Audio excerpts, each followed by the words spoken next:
Panama کا انجام، فیض کی نظم یا منٹو کا افسانہ۔ کالم نگار Syed Sardar Ahmed Pirzada, the first blind journalist of Pakistan, APNS best Urdu column award holder, روزنامہ نوائے وقت، مورخہ 16 جون 2017۔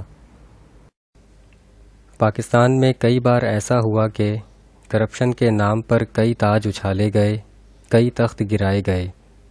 لوگ کئی بار منتظر ہوئے وہ دن کے جس کا وعدہ ہے جو لوح ازل میں لکھا ہے۔ پاک شہریوں کو بہت دفعہ امید بندھی کہ جب ظلم و ستم کے کوہ گراں روئی کی طرح اڑ جائیں گے، وہ کم عزت والے بھی خوش فہمی سے بہت دفعہ ناچے کہ ہم محکوموں کے پاؤں تلے جب دھرتی دھڑ دھڑ دھڑکے گی۔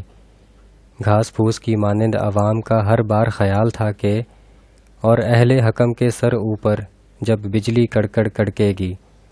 ان سادہ لوح بت شکنوں نے ہر بار سوچ لیا تھا کہ جب عرض خدا کے کعبے سے سب بت اٹھوائے جائیں گے، حقیر کپڑے پہننے والوں نے اپنے میلے پہناوے ہر مرتبہ دھلوائے کہ ہم اہل صفا مردود حرم مسند پہ بٹھائے جائیں گے۔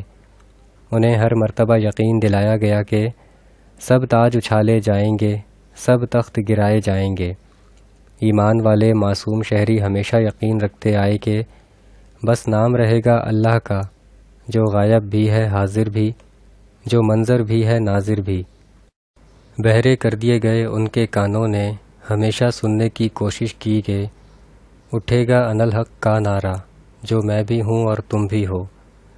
کروڑوں بدحال باشندوں نے بار بار یک زبان ہو کر کہا اور راج کرے گی خلق خدا، جو میں بھی ہوں اور تم بھی ہو۔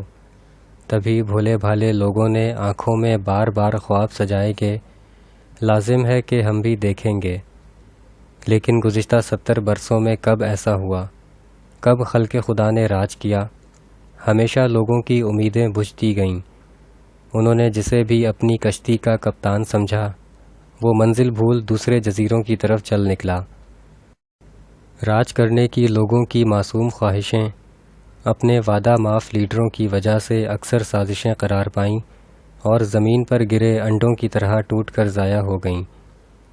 ایسی ہی معصوم سازشوں کے حوالے سے منٹو اپنے ایک افسانے پھولوں کی سازش میں لکھتے ہیں کہ باغ میں جتنے پھول تھے سب کے سب باغی ہو گئے۔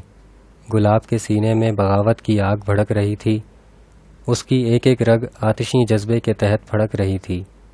ایک روز اس نے اپنی کانٹوں بھری گردن اٹھائی اور غور و فکر کو بالائے طاق رکھ کر اپنے ساتھیوں سے مخاطب ہوا۔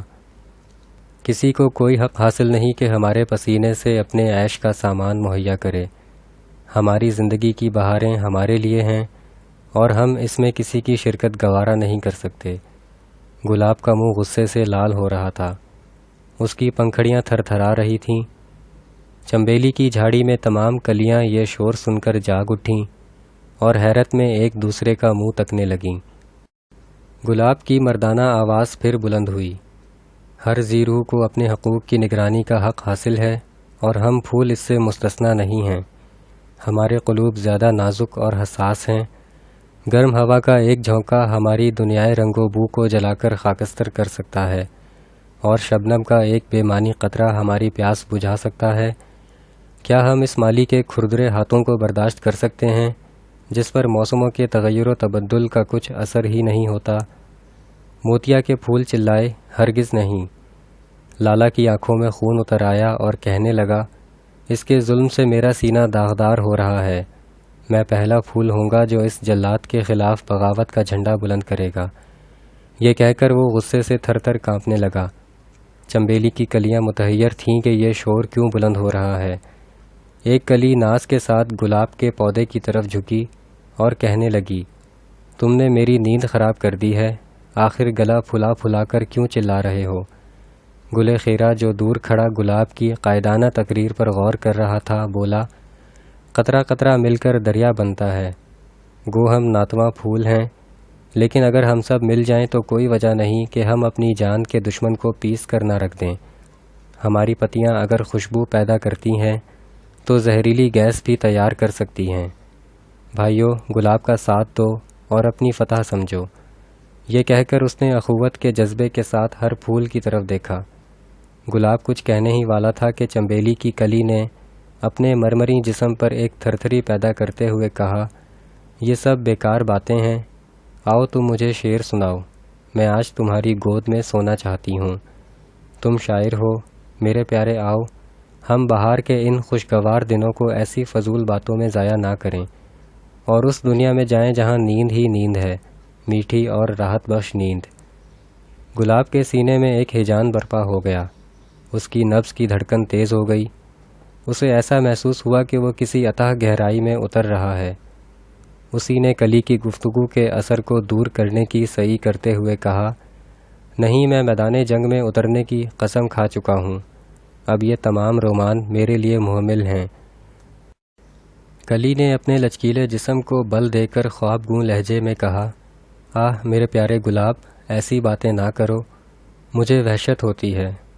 چاندنی راتوں کا خیال کرو، جب میں اس روشنی کے فوارے کے نیچے نہاؤں گی تو تمہارے گالوں پر سرخی کا اتار چڑھاؤ مجھے کتنا پیارا معلوم ہوگا۔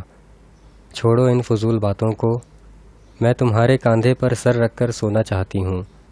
اور چنبیلی کی نازک ادا کلی تھراتے ہوئے گلاب کے ساتھ لگ کر سو گئی۔ گلاب مدہوش ہو گیا۔ چاروں طرف سے ایک عرصے تک دوسرے پھولوں کی صدائیں بلند ہوتی رہیں، مگر گلاب نہ جاگا۔ ساری رات وہ مخمور رہا۔ صبح مالی آیا۔ اس نے گلاب کے پھول کی ٹہنی کے ساتھ چنبیلی کی کلی چمٹی ہوئی پائی۔ اس نے اپنا کھردرا ہاتھ بڑھایا اور دونوں کو توڑ لیا۔ وزیر اعظم میاں محمد نواز شریف JIT کے سامنے پیش ہو چکے۔ اب دیکھنا ہے کہ پاناما کا انجام فیض کی نظم ہوگا یا منٹو کا افسانہ۔ شکریہ، دی اینڈ۔